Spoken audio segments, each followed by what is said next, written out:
పిల్లలు పెద్దవాళ్ళ కోసం ఒక మంచి సింపుల్ అయిన డ్రై ఫ్రూట్ లడ్డు చేద్దాం రండి.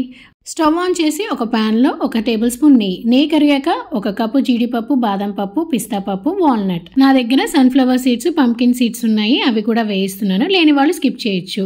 ఇలా అన్ని దోరగా వేయించుకోవాలి. ఫ్లేమ్ అనేది లోలో పెట్టుకొని వేయించుకున్నాక ఒక ప్లేట్ లో మార్చేసుకొని అదే పాన్ లో విత్తనాలు లేకుండా ఖర్జూరం, కిస్మిస్, అంజీరా, మీ దగ్గర ఉంటే బ్లాక్ రెజిన్స్ కూడా యాడ్ చేయొచ్చు. ఇవి కూడా ఒకసారి దోరగా వేయించుకున్నాక డ్రై ఇంగ్రీడియంట్స్, వెట్ ఇంగ్రీడియంట్స్ వేరువేరుగా సపరేట్గా గ్రైండ్ చేసుకొని ఒకే ప్లేట్లోకి మార్చేసుకొని చేతికి కొద్దిగా నెయ్యిని రాసి చిన్న చిన్న లడ్డూల్లా చుట్టుకోవడమే.